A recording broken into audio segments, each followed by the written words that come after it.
Hi guys, welcome to Tollywood. నేను మీ మణి. మన తెలుగు చిత్ర పరిశ్రమైన టాలీవుడ్లో మరో విషాదం చోటు చేసుకుంది. కమీడియన్గా తన ప్రస్థానం మొదలుపెట్టి మరియు హీరోగా మన తెలుగు చిత్ర పరిశ్రమలో కొనసాగుతూ శ్రీనివాస్ రెడ్డికి పితృవినియోగం కలిగింది. శ్రీనివాస్ రెడ్డి యొక్క తండ్రి అయిన రామరెడ్డి గారు కన్నుమూశారు. రామరెడ్డి గారు కూడా మన తెలుగు పరిశ్రమలో పలు చిత్రాల్లో నటించడం జరిగింది.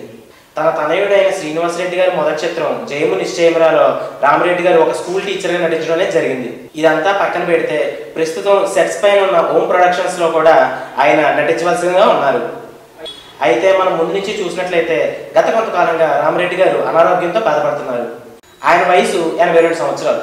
ఆయన ఆసుపత్రిలో చేరి చికిత్స పొందుతున్నా సరే ప్రయోజనం లేకపోయింది. ఏది ఏమైనప్పటికీ మన రామరెడ్డి గారి మరణం కాస్తంత లేటుగా బయటికి రావడం అనేది జరిగింది.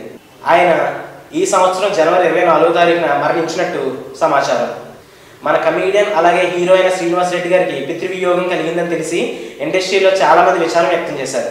చిత్ర బృందంలోని అలాగే చిత్ర పరిశ్రమలోని పలు ప్రముఖులు శ్రీనివాస్ రెడ్డికి తమ సంతాపం తెలియజేయడం జరిగింది. ఈ విషయాన్ని మీడియా ద్వారా తెలుసుకున్న కొంతమంది సినీ ప్రముఖులు శ్రీనివాస్ రెడ్డికి ఫోన్ చేసి తమ విచారాన్ని వ్యక్తం చేయడం జరిగింది. శ్రీనివాస్ రెడ్డి తండ్రి అయిన రామరెడ్డి గారి స్వస్థలం ఖమ్మం జిల్లా. రామరెడ్డి గారు మొదటి నుంచి నాటకాలంటే అమితమైన ఇష్టం ఉన్నప్పటికీ తన కుమారుని కూడా నటన వైపే ప్రోత్సహించడం జరిగింది. అంతేకాకుండా శ్రీనివాస్ రెడ్డికి నటనతో ప్రోత్సహించడంతో పాటు ఆర్థికంగా కూడా అండదండలు అందించడం జరిగింది. తద్వారా రామరెడ్డి గారి మరణంతో శ్రీనివాస్ రెడ్డి గారి యొక్క కుటుంబం శోకసంద్రంలో మునిగిపోవడం జరిగింది. సో మరింత ఇన్ఫర్మేషన్ కోసం చూస్తూనే Tollywood Nagar. If you like the video, please like us and subscribe Tollywood Nagar.